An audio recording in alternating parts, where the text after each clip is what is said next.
ونستعينه ونستغفره ونعوذ بالله من شرور أنفسنا ومن سيئات أعمالنا من يهده الله فلا مضل له ومن يضلل فلا هادي له أشهد أن لا إله إلا الله وحده لا شريك له وأشهد أن محمدا عبده ورسوله اللهم صل على محمد وعلى آل محمد كما صليت على إبراهيم وعلى آل إبراهيم إنك حميد مجيد اللهم بارك على محمد وعلى آل محمد كما باركت على إبراهيم وعلى آل إبراهيم إنك حميد مجيد أعوذ بالله السميع العليم من الشيطان الرجيم من همزه ونفخه ونفسه بسم الله الرحمن الرحيم وشاورهم في الأمر فإذا عزمت فتوكل على الله إن الله يحب المتوكلين أو كما قال الله تبارك وتعالى في القرآن المجيد معزز سامعین و ناظرین، آج کا ہمارا موضوع ہے کہ اسلام میں مشورہ کرنے کی اہمیت کیا ہے اور اللہ تعالیٰ نے قرآن میں اس کے بارے میں کیا فرمایا اور رسول اللہ صلی اللہ علیہ وسلم نے صحابہ کرام سے کیسے کیسے مشورے کیے اور اللہ تعالیٰ نے باہمی مشاورت کا کیوں حکم دیا ہے۔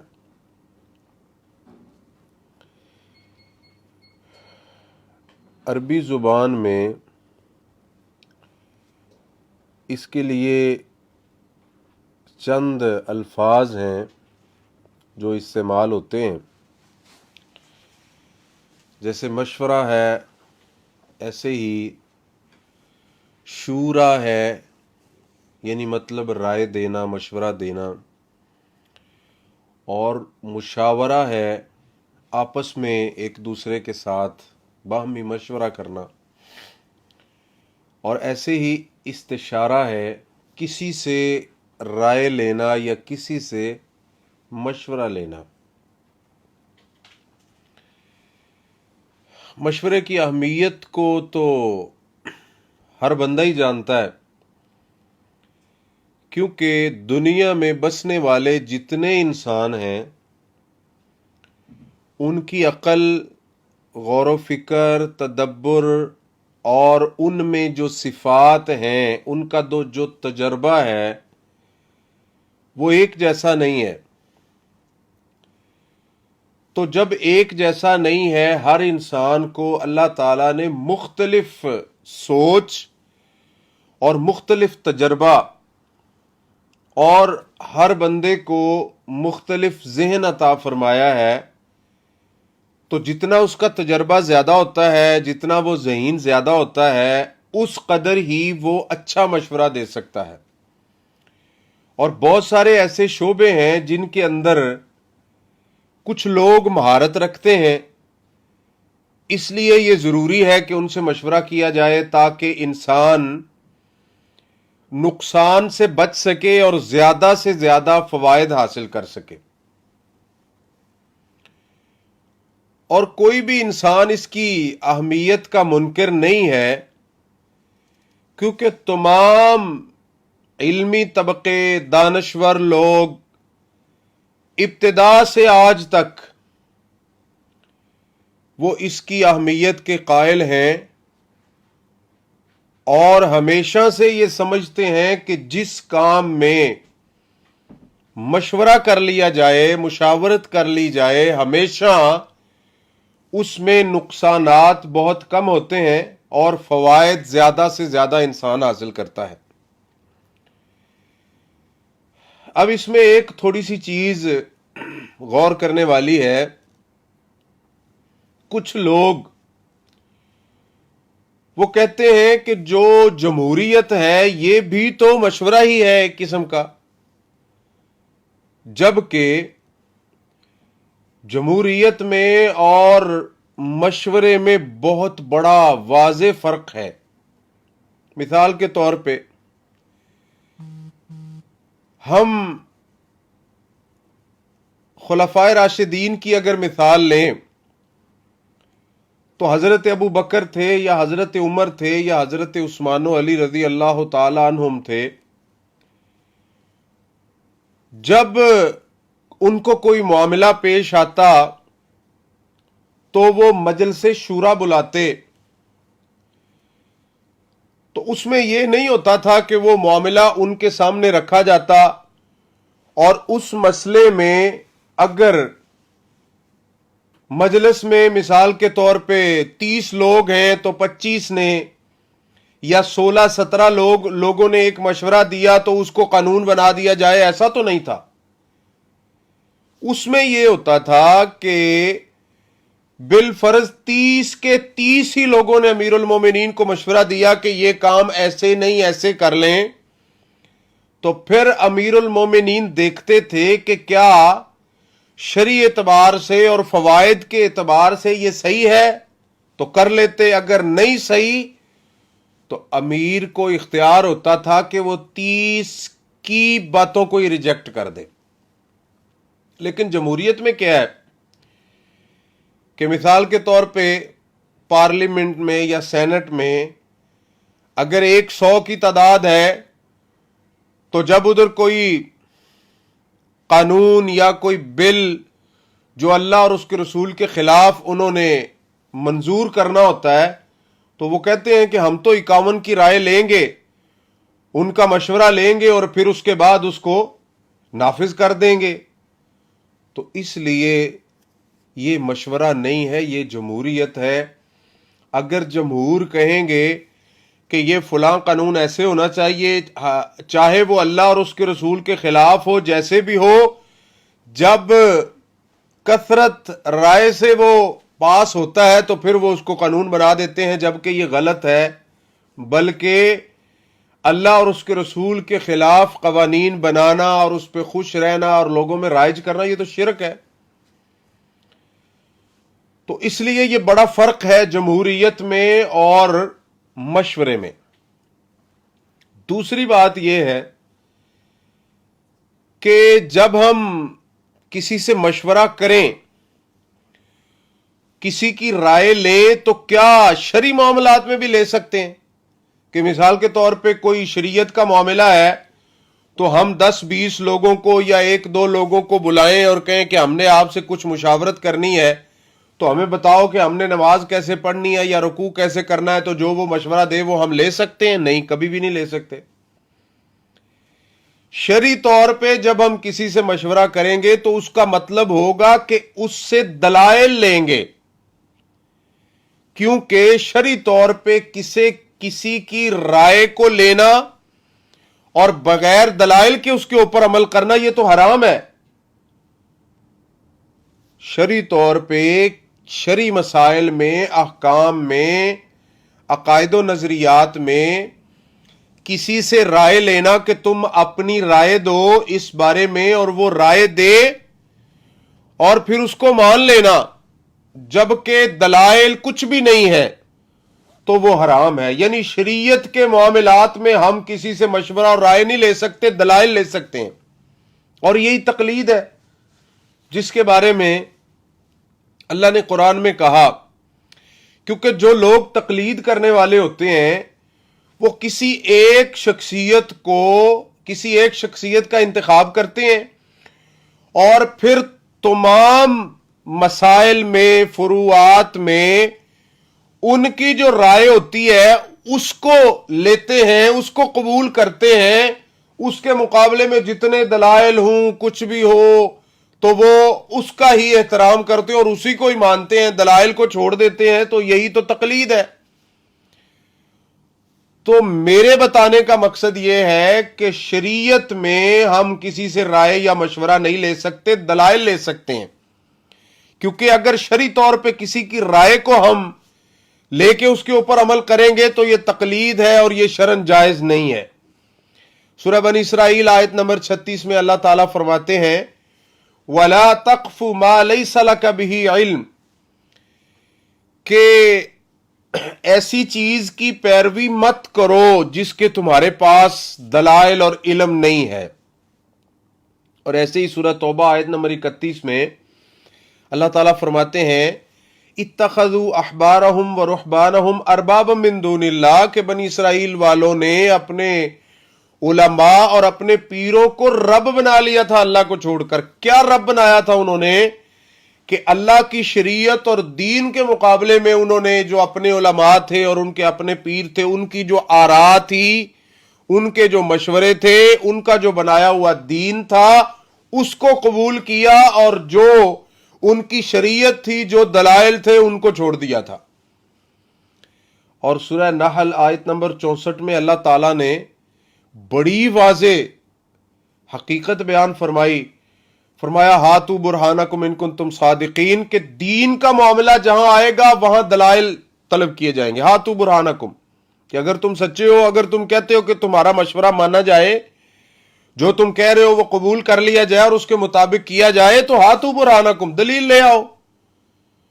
اور ایسے ہی اللہ تعالیٰ فرماتے ہیں فَاسْأَلُوا أَهْلَ الذِّكْرِ إِن كُنتُمْ لَا تَعْلَمُونَ بِالْبَيِّنَاتِ وَالزُّبُرِ، کہ اگر تم نہیں جانتے تو اہل ذکر سے پوچھو، علماء سے پوچھو، لیکن بالبینات والزبر، دلائل کے ساتھ پوچھو۔ تو یہ بات واضح ہو گئی کہ ہم نے جو مشورہ لینا ہے اگر دین کے بارے میں ہوگا تو اس کا مطلب ہوگا کہ دلائل لینے، علماء سے رابطہ کرنا کہ ہمیں کچھ دلائل دے دو اس معاملے میں تاکہ ہم اس کے اوپر عمل کر سکیں۔ اور باقی جو دنیاوی معاملات ہیں اصل ان میں مشورہ کرنا ہے، اس میں ہم رائے لے سکتے ہیں، مشورہ لے سکتے ہیں۔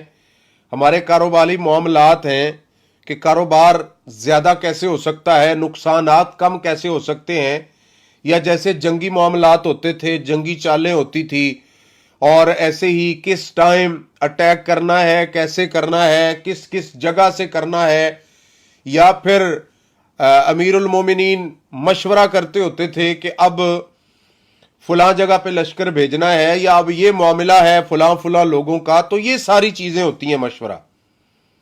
آپ نے کوئی کاروبار کرنا ہے، کوئی دکان بنانی ہے، کوئی پلاٹس خریدنے ہیں، یا کچھ، تو ایسے لوگوں سے جو اس کے ساتھ تعلق رکھنے والے، ان سے مشورہ۔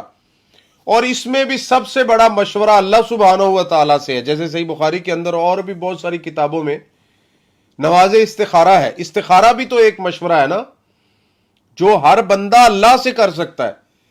اچھا، اب ہمارے معاشرے میں ایک بات بڑی مشہور ہے کہ یہ ایک بزنس بن چکا ہے۔ کچھ لوگ ٹی وی پہ بیٹھ کر یا کچھ آن لائن وہ کیا کرتے، استخارہ کر رہے ہوتے ہیں، اور پھر وہ استخارے کی آڑ میں غیب کی خبریں بتا رہے ہوتے ہیں، جبکہ غیب تو کسی کو نہیں ہے۔ کہتے جی ہم سے استخارہ کرواؤ، پھر وہ بتاتے ہیں کہ اس دن تم نے سفر کرنا ہے، اس دن نہیں کرنا، شادی ادھر کرو نہ کرو، فلاں، اس کے ساتھ وہ کہانت کو، علم نجوم کو ملاتے ہیں اور لوگوں کو شرک کی طرف لے جاتے ہیں۔ جبکہ استخارہ کیا ہے؟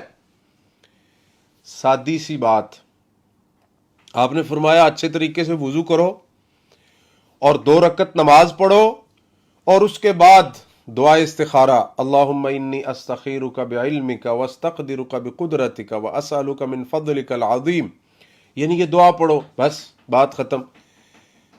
کچھ لوگ کہتے ہیں استخارہ کرو، پھر اس کے بعد سونا ضروری ہے، پھر خواب کا آنا ضروری ہے، پھر کچھ بھی نہیں ہے۔ ہم کہیں جا رہے ہیں کام پہ، کوئی ہمیں ضرورت ہے، اور صحابہ کہتے ہیں کہ اللہ کے نبی صلی اللہ علیہ وسلم نے ہمیں اتنا یاد کروایا استخارے کا، اور یہ نماز اور یہ دعا اتنی یاد کروائی کہ ہر معاملے میں ہم استخارہ کرتے تھے۔ ہم ایسے یاد کرتے تھے جیسے قرآن کو یاد کیا جاتا ہے۔ کیا ہے؟ 2 رکعت نماز پڑھو، کہیں تم کام پہ جا رہے ہو، رستے میں 2 رکعت نماز پڑھو، یہ دعا پڑھو اور جاؤ۔ اگر آپ کے لیے اچھا ہوا ہو جائے گا، اچھا نہیں ہے تو اللہ کی طرف سے آپ کے دل میں نفرت آ جائے گی، یا کوئی رکاوٹ بن جائے گی، یا کوئی نہ کوئی ایسا مسئلہ کھڑا ہوگا کہ وہ کام ختم ہو جائے گا۔ اس میں نہ کوئی سونے کی شرط ہے، نہ کوئی خواب کی شرط ہے، نہ کوئی غیب کی خبر آنے کی شرط، کچھ بھی نہیں ہے. یہ اللہ سے مشورہ ہے. آپ نے دکان بنانی، استخارہ کریں. رشتہ کرنا ہے، استخارہ کریں. کاروبار کرنا ہے، استخارہ کریں. کہیں جانا ہے، استخارہ. کوئی بھی چھوٹے سے چھوٹا اور بڑے سے بڑا جتنے بھی معاملات ہیں آپ استخارہ کریں اور اس کے بعد وہ شروع کریں. تو یہ اللہ سے مشورہ ہے. اس کے علاوہ ہم آپس میں بھی مشورے کر سکتے ہیں، اور یہ آج سے نہیں ہے، شروع سے ہے. میں قرآن سے آپ کو 3 مثالیں دیتا ہوں پہلی قوموں میں مشورہ کرنے کے بارے میں، کیونکہ یہ بھی ہمیں علم ہونا چاہیے، اور شریعت میں اس کی بہت زیادہ اہمیت ہے. اللہ نے سورۃ الشورى نازل فرمائی اور رسول اللہ صلی اللہ علیہ وسلم کو حکمن فرمایا وَشَاوِرْهُمْ فِي الْأَمْرِ، کہ آپ ان سے مشورہ کیا کریں، اپنے اصحاب سے، اپنے ساتھیوں سے. اتنی اہمیت ہے اس کی، اور بہت خیر رکھی ہے اللہ نے اس میں. بندہ بڑے بڑے شر سے، بڑے بڑے نقصانات سے، بڑے بڑے فساد سے بچ جاتا ہے مشورہ کرنے سے. پارہ نمبر 19 سورہ نمل، سورہ نمبر 27 آیت نمبر 32 میں اللہ تعالیٰ نے ایک قوم کا ذکر فرماتے ہوئے فرمایا قالت یا ایھا الملأ افتونی فی امری ما کنت قاطعۃ امرا حتی تشہدون. جب حضرت سلیمان علیہ السلام نے ہدہد کو وہ خط دے کر بھیجا ملکہ سبا کے پاس، سبا بستی میں، تو جب ادھر لے گئے اور ہدہد نے وہ خط اوپر سے ان کے اوپر ڈالا، ان کے اوپر پھینکا. اب وہ عورت ہے جو ان کی حکمران ہے. اچھا، عورت ہے، خط اس نے جا کے اس ہدہد پرندے نے ادھر جا کے ان کو خط دیا، ادھر پھینکا. اب عورت کیا کہتی ہے؟ یا ایھا الملأ افتونی فی امری ما کنت قاطعۃ امرا حتی تشہدون. مجھے مشورہ دو، تمہاری موجودگی میں اپنی طرف سے کچھ فیصلہ نہیں کر سکتی. یہ خط کسی نے بھیجا ہے اور اس میں انہوں نے ہمیں کہا ہے کہ تم یہ سب کچھ چھوڑ دو، جو کچھ تم کر رہے ہو، اللہ کے خلاف کر رہے ہو، انبیاء کے خلاف کر رہے ہو، اور جو یہ عورت کی حکمرانی ہے، اور یہ سب کچھ ختم کرو. تو تم مجھے مشورہ دو، کیا ہم کر سکتے ہیں؟ اگر نہیں کر سکتے تو پھر ان سے لڑائی کے لیے تیار ہو جاؤ. اب جو اس کے مشیر تھے، وہ سبا بستی کی جو نگران تھی، عورت حکمران تھی، اس کے جو مشیر تھے، انہوں نے کیا کہا؟ قالوا نحن اولو قوہ، وہ کہتے ہیں ہم تو بڑے طاقتور ہیں، وَأُولُو بَأْسٍ شَدِيدٍ، اور بڑے جنگجو ہیں، ہم تو بڑے لڑائی کرنے والے ہیں، آپ کو گھبرانے کی کوئی ضرورت نہیں ہے. ہم لڑائی بھی اچھی کرتے ہیں، جنگجو بھی اچھے ہیں، ہمارے پاس سب کچھ ہے، طاقت بھی ہے، قوت بھی ہے، لڑائی کا طریقہ بھی ہے، سب کچھ ہے. تو پھر وَالْأَمْرُ إِلَيْكَ فَانظُرِي مَاذَا تَأْمُرِينَ، بس ہم نے آپ پہ چھوڑا، آپ کی انتظار ہے کہ آپ جو ہمیں حکم صادر فرمائیں گی ہم وہ کر گزریں گے. اب وہ ہے تو عورت، لیکن اس کو پتا تھا کہ جو اتنا طاقتور ہے کہ پرندے بھی اس کے تابع ہیں اور پرندے خط لے کے آ رہے ہیں، تو ہمیں کیا ضرورت ہے ان سے لڑائی کرنے کی؟ کیا ہم ان سے لڑائی کر سکتے ہیں؟ دیکھیں، عقل مندی ہے نا، بے وقوفی نہیں ہے. وہ کہنے لگی کہ آپ کو پتا ہے کہ جب کوئی کسی بستی پہ حملہ کرتا ہے تو پھر اس کو تہس نہس کر دیتا ہے، اس کا سب کچھ بگڑ جاتا ہے، اور ادھر امن ختم ہو جاتا ہے، ہر طرف فساد ہی فساد ہوتے. تو ہمیں کیا ضرورت ہے کسی سے لڑائی کرنے کی؟ ہم اس کو کسی اور طریقے سے حل کرتے. اور پھر آگے یہ پورا قصہ ہے کہ اس نے کچھ تحفے تحائف بھیجے کہ ہم چیک کرتے ہیں کہ کیا وہ ہمارے تحفے لیتے ہیں یا نہیں. تو حضرت سلیمان علیہ السلام نے آگے سے فرمایا کہ جو اللہ نے ہمیں دیا ہے وہ ان سے بہت درجے بہتر ہے، یہ تو کچھ بھی نہیں ہے، جاؤ لے جاؤ اپنے تحفے، ہمیں کوئی ضرورت نہیں ہے تمہارے تحفے تحائف کی اور تمہاری چیزوں کی اور تمہارے مال و دولت کی. تو ان 2 آیات میں اللہ تعالیٰ نے پہلی قوموں کے بارے میں بتایا کہ عورت ان کی حکمران تھی، اور وہ جب بھی اس کو کوئی ایسا معاملہ پیش آتا تو وہ فوراً لوگوں کو بلا کے ان سے مشورہ کیا کرتی تھی. اس لیے اسلام نے عورت کی حکمرانی سے بھی منع کیا ہے، اور وہ قوم کبھی بھی کامیاب نہیں ہو سکتی جن کی حکمران عورت ہو. دوسری مثال پارہ نمبر 12 سورہ یوسف سورہ نمبر 12 آیت نمبر 43 میں وقال الملأ انی ارى 7 بقرات ثمان يأكلهن 7 عجاف و7 سنبلات خضر وآخر یابسات. جب عزیز مصر نے خواب میں دیکھا کہ 7 موٹی گائے ہیں جو 7 دبلی پتلی گائے کو کھا رہی ہیں. یأکلہن 7 عجاف و7 سنبلات خضر، اور 7 سرسبز بالیاں ہیں، سٹے ہیں. وآخر یابسات، اور 7 خشک سٹے ہیں. یہ خواب میں دیکھا عزیز مصر نے. اب دیکھنے کے بعد اس نے کیا کیا؟ یا ایھا الملأ افتونی فی رؤیای ان کنتم للرؤیا تعبرون. اس نے بلایا اپنے مشیروں کو اور کہنے لگا کہ بھائی مجھے مشورہ دو، مجھے تعبیر بتاؤ، اگر تم خوابوں کی تعبیر جانتے ہو تو بتاؤ یہ خواب میں نے دیکھی ہے، کیا ہے اس کا، کیا معاملہ ہے؟ پھر وہ جو ان کا مشیر تھا، وہی جو قید سے نکلا تھا، اور حضرت یوسف نے جن کو دعوت دی تھی اللہ تعالیٰ کی توحید کی، اس کو یاد آیا حضرت یوسف کا. پھر وہ دوبارہ ادھر گیا اور وہ سارا آگے لمبا قصہ ہے. تو اس آیت میں اللہ تعالیٰ نے عزیز مصر کی مثال دی ہے کہ اس کو کوئی معاملہ پیش آتا تو وہ فوراً بلاتا اپنے حواریوں کو، ان سے مشورہ کرتا تھا کہ میں کیا کروں اس بارے میں. اور یہ تو چند مثالیں ہیں نا، پہلے جتنے بھی گزرے ہیں، کوئی بادشاہ تھے یا کوئی بڑے تھے یا چھوٹے تھے یا جیسے بھی تھے، ہمیشہ انہوں نے مشوروں کے ساتھ سب کچھ کیا ہے، بغیر مشورے کے کسی نے کچھ بھی نہیں کیا. اور تیسری مثال پارہ نمبر 19 سورۃ الشعراء سورہ نمبر 26 آیت نمبر 34 میں جب حضرت موسیٰ علیہ السلام فرعون کے پاس گئے تو حضرت موسیٰ نے اپنے معجزات دکھائے. اور آپ کو پتا ہے کہ فرعون کا جو دور تھا وہ اس میں جادو بڑا مشہور تھا، بڑے بڑے جادوگر تھے اور بہت کچھ کرتب دکھایا کرتے تھے. تو اللہ نے حضرت موسیٰ علیہ السلام کو جو معجزات عطا فرمائے تھے وہ ان سے بھی اچھے اور زبردست اور بڑے تھے. وہ تو کچھ بھی نہیں، کیونکہ ہمیشہ جس دور میں جس قوم کے پاس کوئی نبی جائے اور ان کے پاس جو چیز مشہور ہو، اللہ تعالیٰ اس نبی کو معجزات میں وہ عطا فرما دیتے ہیں تاکہ وہ کہیں اپنا آپ نہ دکھائیں اور وہ بڑے نہ بن جائیں، وہ انبیاء کی دعوت کو معجزات کے ذریعے قبول کر لیں. تو جب حضرت موسیٰ علیہ السلام نے ادھر جا کے معجزات دکھائے تو فرعون نے کیا کہا تھا؟ قال للملأ حوله ان هذا لساحر علیم. اس کے جو گرد و نواح اس کے مشیر تھے نا، اس نے کہا یہ جادوگر ہے، یہ جو معجزات دکھا رہا ہے نا یہ جادو ہے، سارا جادوگر ہے، اور جادو کے ذریعے یہ تمہیں بہکانا چاہتا ہے، پھسلانا چاہتا ہے.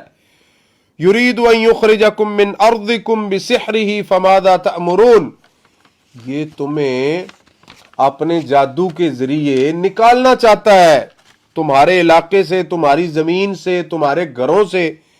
یہ تمہیں بے گھر کرنا چاہتا ہے، تمہیں یہ ادھر سے بھگانا چاہتا ہے، اور یہ ادھر کا قبضہ اور حکومت اور کنٹرول چاہتا ہے. تو مجھے مشورہ دو کہ کیا کیا جائے. پھر انہوں نے مشورہ دیا کہ ایک دن مقرر کرو اور سارے علاقے کے جادوگروں کو بلاؤ اور پھر اس کا مقابلہ کرو. اور پھر انہوں نے سب کچھ کیا، اور کرنے کے بعد نتیجہ کیا نکلا؟ وَأُلْقِيَ السَّحَرَةُ سَاجِدِينَ قَالُوا آمَنَّا بِرَبِّ الْعَالَمِينَ رَبِّ مُوسَىٰ وَهَارُونَ. انہوں نے کہا ہم تو مسلمان ہو گئے ہیں، ہم تو نہیں مقابلہ کر سکتے.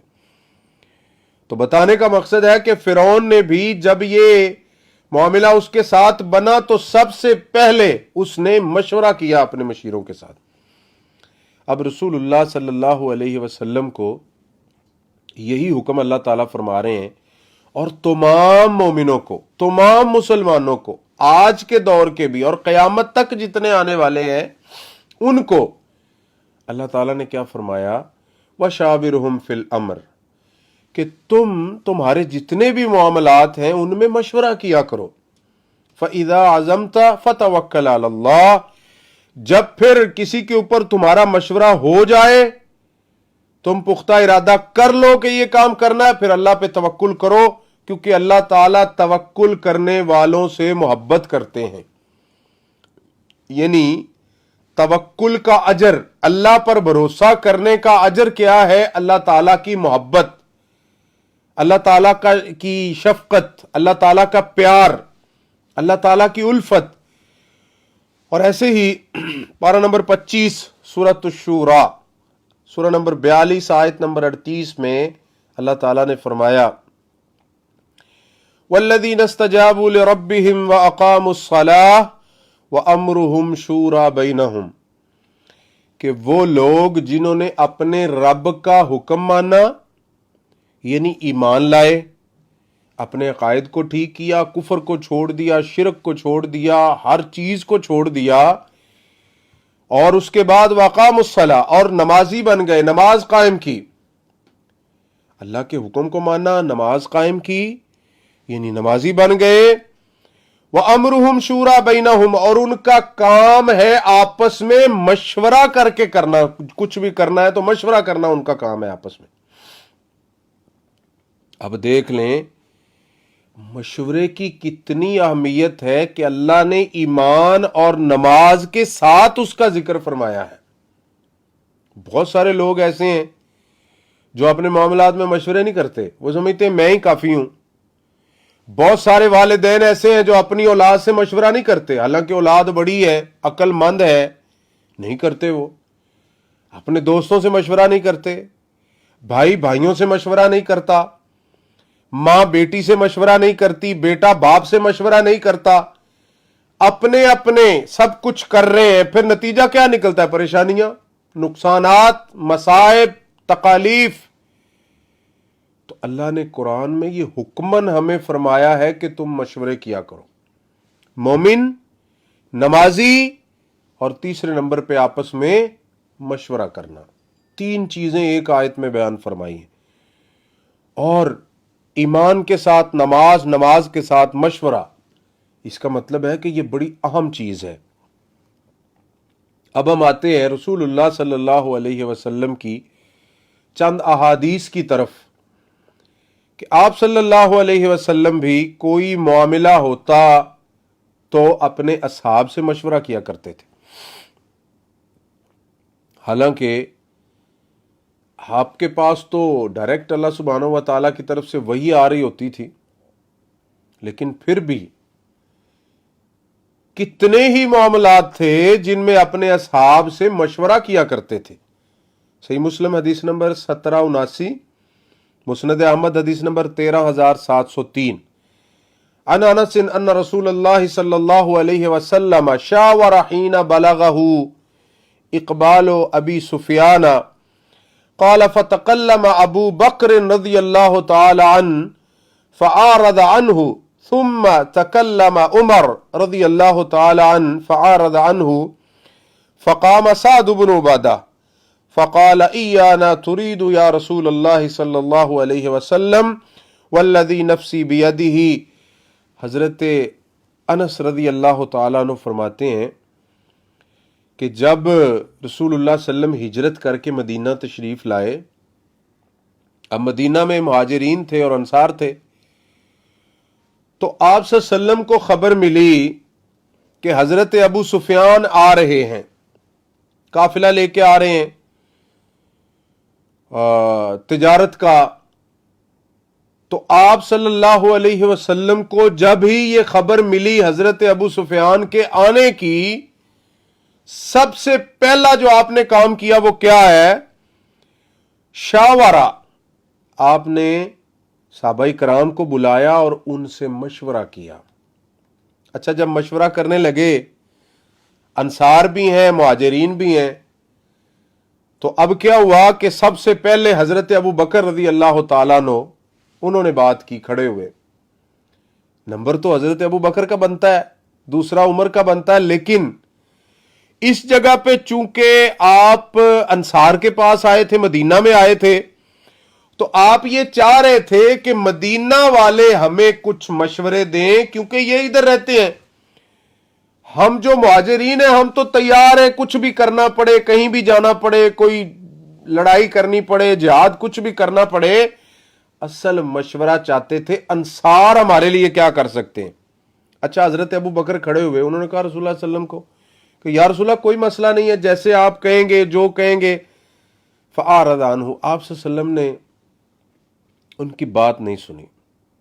پھر حضرت عمر کھڑے ہوئے, نہیں, آپ چاہ رہے تھے کہ انصار ہمیں بتائیں کہ کیا کرنا ہے, یہ کیا کر سکتے ہیں ہمارے لیے. سبحان اللہ, انصار بھی اللہ نے ان کو بڑی جیسے ہمت اور طاقت دی تھی, اس کے ساتھ ساتھ ذہانت بھی بڑی دی تھی, حوصلے بھی بڑے دیے تھے. اور یہ کتنے خوش قسمت لوگ ہیں کہ جن بد نصیبوں نے رسول اللہ صلی اللہ علیہ وسلم کو پریشان کر کے مکہ سے نکالا, یہ کتنے خوش نصیب ہیں کہ جنہوں نے آپ صلی اللہ علیہ وسلم کو اور صحابہ کرام کو جگہ دی, اور جن کے بارے میں اللہ نے قرآن میں فرمایا کہ ان کے دلوں میں ایمان بھی تھا اور محبت بھی تھی جو ان کی طرف ہجرت کر کے آ رہے تھے. یحبون من حاجر الیہم ولا یجدوا فی انفسہم حاجہ مما اوتوا ویؤثرون علی انفسہم ولو کان بہم خصاصہ, کہ یہ اپنے سے بڑھ کر ان کو اہمیت دیتے ہوتے تھے, اپنی جان سے بڑھ کر, اپنے مال سے بڑھ کر. یہ تھوڑا رتبہ تو نہیں ہے. تو حضرت سعد بن عبادہ رضی اللہ تعالیٰ عنہ کھڑے ہوئے, یہ انصار کے رئیس تھے, بڑے تھے نا, یہ کھڑے ہوئے فرمانے لگے ایانا ترید یا رسول اللہ صلی اللہ علیہ وسلم, اے اللہ کے رسول, آپ کی چاہت ہے, آپ ہماری زبان سے کچھ سننا چاہتے ہیں نا, تو سنیں. اگر آپ ہم سے مشورہ کرنا چاہتے ہیں تو سنیں ہمارے جذبات کیا ہیں اس بارے میں. فرماتے ہیں کہ اگر آپ ہمیں حکم کریں کہ ہم اپنے گھوڑوں کو سمندر میں داخل کر دیں تو ہم وہ بھی تیار ہیں. یعنی اس حد تک ہم لڑنے کے لیے تیار ہیں مکہ والوں سے. یہ مت سمجھنا کہ انصار ڈر گئے, یہ مت سمجھنا کہ انصار نے ہمارا ساتھ چھوڑ دیا ہے, ایسی کوئی بات نہیں ہے. یا رسول اللہ صلی اللہ علیہ وسلم, ہم آپ کے حکم کے منتظر ہیں. اگر آپ حکم کریں گے کہ جاؤ سمندر میں اپنے گھوڑے دوڑا دو تو ہم دوڑا دیں گے, اور اگر آپ حکم کریں گے کہ ہم اپنے گھوڑوں کو غمات جگہ تک بھگائیں, بہت دور جگہ تھی, ہم ادھر بھی تیار ہیں. یعنی ان کے کہنے کا مقصد یہ تھا کہ اندھیرے میں, سویرے میں, گرمی میں, خشکی میں, تری میں, سفر میں, پریشانیوں میں, جس جس جگہ پہ آپ ہمیں آزمانا چاہتے ہیں آزما لیں, ہم انصار مکمل طور پہ اپنی جان اور مال اور سب کچھ لے کر آپ کے ساتھ حاضر ہیں. رسول اللہ صلی اللہ علیہ وسلم کے چہرہ مبارک پہ خوشی کی لہر آئی کہ اللہ نے مجھے کتنے اچھے ساتھی دیے ہیں, کتنے اچھے اصحاب دیے ہیں. انہوں نے کہا یا رسول اللہ صلی اللہ علیہ وسلم, ہم وہ نہیں ہیں کہ جنہوں نے حضرت موسیٰ علیہ السلام سے کہا تھا فَاذْهَبْ أَنْتَ وَرَبُّكَ فَقَاتِلَا إِنَّا هَاهُنَا قَاعِدُونَ, کہ جاؤ اپنے رب کو ساتھ لے کے آپ لڑو ان سے, ہم ادھر بیٹھے ہوئے ہیں. فرمایا ہم وہ نہیں ہیں. مہاجرین بھی تیار ہیں, انصار بھی تیار ہیں, صرف رسول اللہ صلی اللہ علیہ وسلم کے حکم کے منتظر ہیں. تو اس حدیث مبارکہ سے یہ ثابت ہوتا ہے کہ سب سے پہلا آپ کو جو مسئلہ بنا, آپ نے اپنے اصحاب کو بلا کر ان سے مشورہ کیا. دوسرا مسئلہ صحیح بخاری حدیث نمبر 4757, عن عائشہ رضی اللہ تعالی عنہا لما ذکر من شأنی وما علمت به قام رسول اللہ صلی اللہ علیہ وسلم خطیبا فتشهد فحمد اللہ واثنى علیہ بما هو اہلہ ثم قال اما بعد. حضرت عائشہ رضی اللہ تعالی عنہ فرماتی ہیں کہ جب میرے بارے میں لوگوں نے تہمت لگائی اور یہ وہ تہمت تھی جس کا میرے گمان تک خیال تک میں بھی نہیں تھا. حضرت عائشہ رضی اللہ عنہا پہ جب منافقین نے تہمت لگائی نا، جو واقعہ افک مشہور ہے، اللہ تعالیٰ نے حضرت عائشہ رضی اللہ تعالیٰ عنہ کی برات میں قرآن اتارا. فرماتی ہیں کہ جب یہ میرا معاملہ بنا، منافقین نے تہمت لگائی حضرت عائشہ پر، وما علمت بھی، مجھے پتہ بھی نہیں تھا. قام رسول اللہ صلی اللہ علیہ وسلم، تو اللہ کے نبی صلی اللہ علیہ وسلم کھڑے ہوئے، اللہ کی حمد کی، شہادت پڑھی، اللہ کی حمد و ثنا بیان کی، اور پھر لوگوں سے مشورہ کیا اور ان سے کہا کہ میرے صحابہ جس بندے کے بارے میں یہ حضرت عائشہ پر تہمت لگا رہے ہیں، اللہ کے نبی صلی اللہ علیہ وسلم فرماتے ہیں کہ میرے جو اہل والے ہیں، میری جو بیوی ہے، وہ تو ایسی نہیں ہے جیسی یہ تہمت لگا رہے ہیں، میری بیوی ایسی نہیں ہے. اور فرمایا جس بندے کے بارے میں یہ تہمت لگا رہے ہیں وہ بندہ اتنا اللہ کا نیک بندہ ہے کہ وَلَا يَدْخُلُ بَيْتِي قَطُّ إِلَّا وَأَنَا حَاضِرٌ وَلَا غِبْتُ فِي سَفَرٍ إِلَّا غَابَ مَعِيَّ. اللہ کے نبی صلی اللہ علیہ وسلم فرماتے ہیں کہ عائشہ کی یہ بات کر رہے ہیں، اس پہ تہمت لگا رہے ہیں، تو عائشہ تو اتنی اچھی ہے اور اتنی پاکیزہ ہے کہ جس کے بارے میں یہ ایسی کیوں بات کر رہے ہیں. اور جس صحابی کے بارے میں یہ تہمت لگا رہے ہیں، اللہ کے نبی صلی اللہ علیہ وسلم فرماتے ہیں وہ تو اتنا اچھا ہے کہ میرے گھر میں وہ کبھی بھی نہیں آیا، وہ جب بھی آیا ہے میں موجود ہوں تو آیا ہے، اور جب بھی میں موجود نہیں ہوں، سفر میں ہوں، تو وہ ادھر میرے ساتھ ہے، وہ تو ایسا ہے ہی نہیں ہے. یعنی آپ نے صحابہ سے مشورہ کیا اور پھر اللہ تعالیٰ نے اپنے فضل و کرم سے قرآن میں بتایا سورہ نور میں کہ حضرت عائشہ رضی اللہ تعالیٰ عنہ پہ یہ بہتان ہے اور یہ سراسر الزام ہے، یہ منافقین کی طرف سے سب کچھ ہے اور یہ ان کی چالیں ہیں. تو اس حدیث سے بھی یہی ثابت ہوتا ہے کہ آپ صلی اللہ علیہ وسلم کوئی بھی معاملہ ہوتا تو اپنے صحابہ سے مشورہ کیا کرتے تھے، اور یہی اللہ نے آپ کو حکم دیا ہے کہ مشورے کے بغیر کچھ نہیں. اور یہی ہمارے معاشرے کو اللہ تعالیٰ بتا رہے ہیں کہ تم نے جو بھی کرنا ہے وہ مشورے سے کرو. تیسری بات، سنن ابن ماجہ حدیث نمبر 3745، سنن ابی داود حدیث نمبر 5128 میں عن ابی ہریرہ رضی اللہ تعالی عنہ قال قال رسول اللہ صلی اللہ علیہ وسلم المستشار مؤتمن. آپ صلی اللہ علیہ وسلم نے فرمایا کہ جس سے مشورہ طلب کیا جائے اس کو امین سمجھا جاتا ہے. مثال کے طور پہ میں کسی بندے کو بلاتا ہوں کہ یار میں نے آپ سے مشورہ کرنا ہے کچھ، تو میں اس کو امین سمجھ کے مشورہ کر رہا ہوں، کیونکہ مشورے کے آداب میں سے یہ ہے کہ آپ ہر ایرے غیرے سے اور بد دیانت بندے سے مشورہ نہ کرو.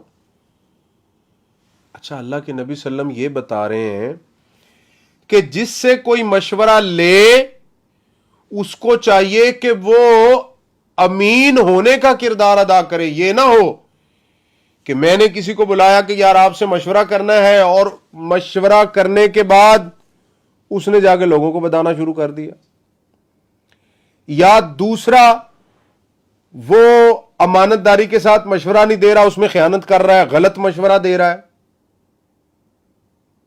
تو یہ نہیں ہونا چاہیے. اور ایسے ہی غلط مشورہ دینے والا جو ہے اس کے بارے میں رسول اللہ صلی اللہ علیہ وسلم نے کیا ارشاد فرمایا. سنن ابی داود حدیث نمبر 3657 عن ابی ہریرہ رضی اللہ تعالی عنہ قال قال رسول اللہ صلی اللہ علیہ وسلم من اشار علی اخیہ بامر. اللہ کے نبی صلی اللہ علیہ وسلم فرماتے ہیں کہ کوئی بھی جب اپنے کسی بھائی سے کسی معاملے کے بارے میں، اپنے کسی معاملات کے بارے میں مشورہ کرتا ہے، یعلم ان الرشد فی غیرہ فقد خان، اور مشورہ دینے والے کو پتا ہے کہ اگر جو یہ مشورہ میں اس کو دے رہا ہوں اگر اس کے علاوہ کوئی مشورہ دوں تو وہ اس کے لیے زیادہ اچھا ہے. نہیں سمجھے؟ آپ نے فرمایا کہ جب کوئی مسلمان کسی مسلمان بھائی سے مشورہ کرتا ہے، جس سے مشورہ کیا جا رہا ہے، یہ اس کو مشورہ جو دے رہا ہے نا، اس کو پتا ہے کہ جو میں اس کو مشورہ دے رہا ہوں اس سے کئی گنا بہتر دوسرا مشورہ ہے جو اس نے اپنے پاس چھپا کے رکھا ہوا، جان کے نہیں دے رہا اس کو وہ مشورہ. تو فرمایا یہ بندہ خائن ہے، یہ امین نہیں ہے، امانت دار نہیں ہے.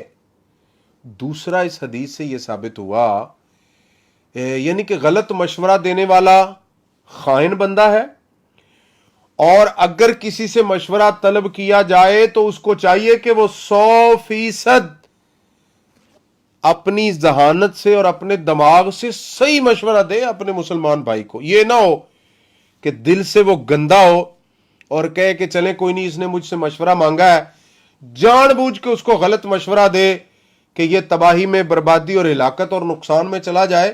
تو نقصان تو جو اللہ نے لکھا وہی ہونا ہے، لیکن شرعی طور پہ اسلام ایسے بندے کو پسند نہیں کرتا. کیوں؟ سنن ابن ماجہ حدیث نمبر 4217 میں اللہ کے نبی صلی اللہ علیہ وسلم فرماتے ہیں وَأَحِبَّ لِلنَّاسِ مَا تُحِبُّ لِنَفْسِكَ تَكُنْ مُؤْمِنًا. مومن بندے کے لیے، مومن بننے کے لیے یہ ضروری ہے کہ جو اپنے لیے پسند کرتا ہے وہ دوسرے مسلمانوں کے لیے پسند کرے. اگر اپنے لیے غلط مشورہ پسند کرتا ہے، اگر اپنے لیے برا مشورہ نقصان والا پسند کرتا ہے تو دوسرے لیے کرے، لیکن اگر اپنے لیے غلط مشورہ پسند نہیں کرتا تو پھر اس کو چاہیے کہ یہ دوسرے مسلمان بھائیوں کے لیے ایسی چیز پسند نہ کرے. یہ گناہ ہے، پھر مومن نہیں ہے یہ پھر اس کے اندر اور کئی چیزیں آ گئی ہیں جو اس کے ایمان کے ساتھ مل گئی ہیں. اور ایسے ہی پارہ نمبر 2 سورہ بقرہ سورہ نمبر 2 آیت نمبر 233 میں اللہ تعالیٰ نے فرمایا فَإِنْ أَرَادَا فِصَالًا عَنْ تَرَاضٍ مِّنْهُمَا وَتَشَاوُرٍ فَلَا جُنَاحَ عَلَيْهِمَا. رضاعت کے بارے میں جب کوئی خامد اپنی بیوی کو طلاق دے دے، یعنی مطلقہ عورت جو ہے، اب اس عورت کے ذمے ہے کہ جو ان کا بچہ ہے اس کو 2 سال دودھ پلانا. تو اللہ تعالیٰ نے فرمایا کہ اگر وہ دودھ چھڑانا چاہتے ہیں 2 سال سے پہلے تو پھر کیا ہوگا؟ فَإِنْ أَرَادَا فِصَالًا عَنْ تَرَاضٍ مِّنْهُمَا وَتَشَاوُرٍ فَلَا جُنَاحَ عَلَيْهِمَا.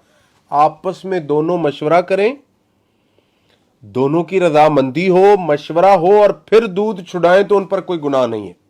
کیا مقصد یہ آیت آپ کو بتانے کا کہ بیوی الگ ہے، خامد الگ ہے، وہ طلاق دے چکا ہے، وہ طلاق لے چکی ہے، اس کے باوجود اللہ تعالیٰ فرماتے ہیں کہ تم نے اگر اپنے بچے کا دودھ چھڑانا ہے تو آپس میں دونوں مشورہ کرو. یعنی اتنی اہمیت ہے مشورے کی کہ آپس میں الگ ہو چکے ہیں پھر بھی قرآن کہہ رہا ہے کہ تم مشورہ کرو آپس میں. اور حضرت رسول اللہ صلی اللہ علیہ وسلم کی تو یہ مثالیں ہیں، بہت ساری مثالیں ہیں.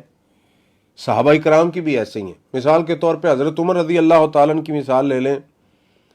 ان کے بارے میں یہ مشہور ہے کہ ان کے جتنے گورنر تھے، جس علاقے میں جس جگہ پہ بار بار ان کو وہ تلقین کیا کرتے تھے کہ مشورہ کرنا آپس میں، کوئی بھی معاملہ ہو تو مشورے کے بغیر مت کریں، مشورہ کریں آپس میں ایک دوسرے کے ساتھ. اور صحیح مسلم حدیث نمبر 2219 عبداللہ بن عباس رضی اللہ تعالیٰ عنہ فرماتے ہیں کہ حضرت عمر رضی اللہ تعالیٰ عنہ شام کی طرف نکلے وزٹ کرنے کے لیے، اور آپ کے ساتھ کچھ مہاجرین اور انصار تھے، بڑے صحابہ تھے. تو چلتے چلتے سرغ مقام پر حضرت عمر رضی اللہ تعالیٰ عنہ کو کچھ گورنر ملے، ادھر ان کی ملاقات کی ان سے.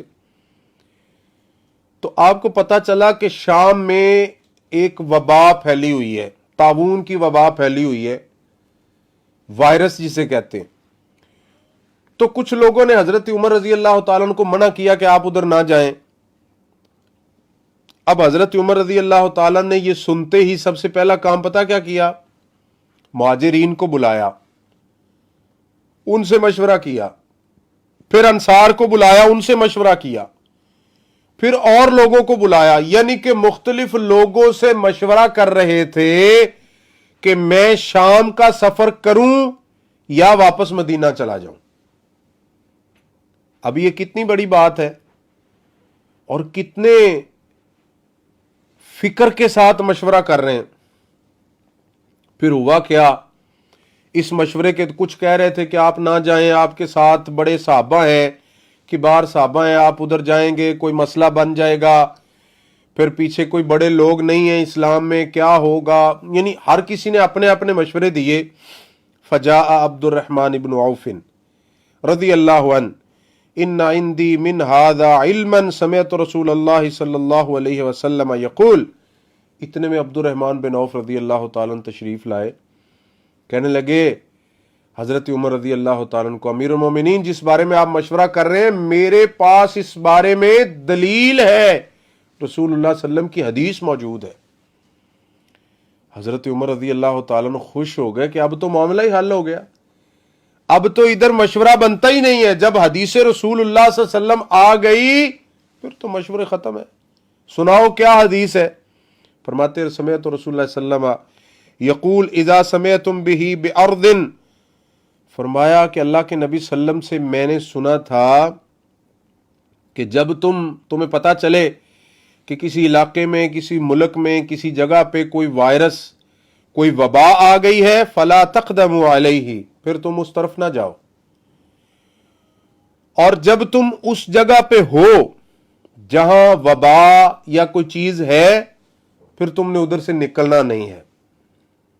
تو حضرت عمر رضی اللہ تعالیٰ فحمد اللہ عمر بن الخطاب رضی اللہ تعالیٰ عنہ ثم انصرف، حضرت عمر نے کہا الحمدللہ، اللہ تیرا شکر ہے کہ جس بارے میں مشورہ کر رہا تھا مجھے رسول مکرم صلی اللہ علیہ وسلم کا پیارا فرمان مل گیا ہے، اب میرے پاس کوئی گنجائش نہیں ہے کسی سے مشورہ کروں۔ حضرت عمر رضی اللہ تعالیٰ نے فوراً اپنی سواری واپس موڑی اور واپس چلے گئے۔ تو اس حدیث سے یہ ثابت ہوتا ہے کہ خلفائے راشدین بھی کوئی معاملہ ہوتا تو اس میں بار بار آپس میں مشورہ کیا کرتے تھے۔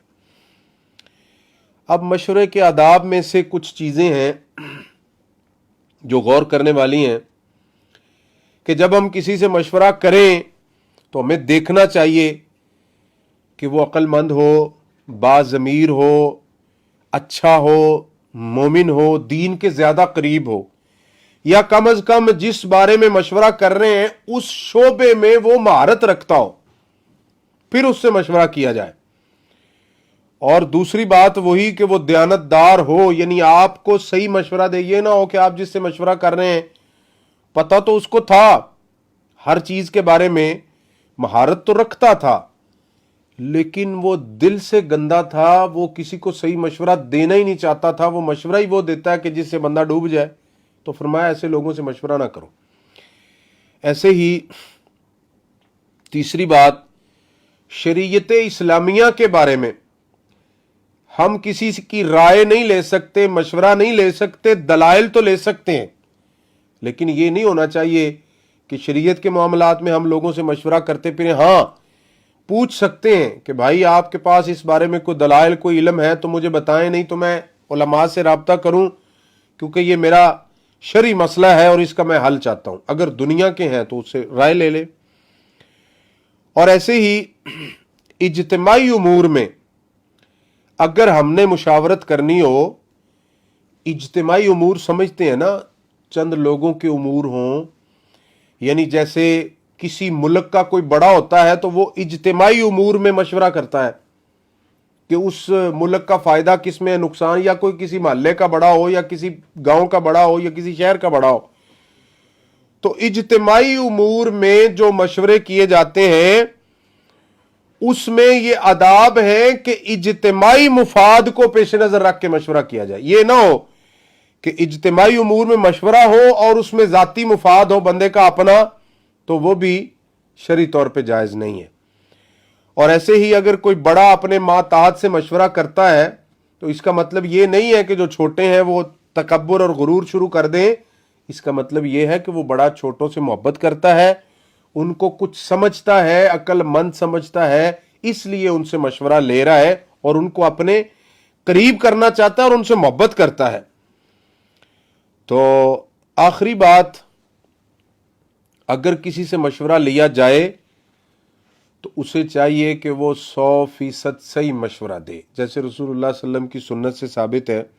سنن ترمذی حدیث نمبر 2369 میں حضرت ابو الہیثم رضی اللہ تعالیٰ عنہ، اللہ کے نبی صلی اللہ علیہ وسلم نے ان سے پوچھا کہ آپ کے پاس کوئی غلام ہے؟ کہنے لگے یا رسول اللہ صلی اللہ علیہ وسلم نہیں۔ آپ نے فرمایا چلیں جب ہمارے پاس غلام آئے تو پھر آنا، ہم آپ کو غلام دے دیں گے۔ آپ صلی اللہ علیہ وسلم کے پاس 2 غلام آئے کہیں سے، تو حضرت ابو الہیثم رضی اللہ تعالیٰ عنہ تشریف لائے اور کہنے لگے کہ یا رسول اللہ صلی اللہ علیہ وسلم مجھے غلام دے دیں۔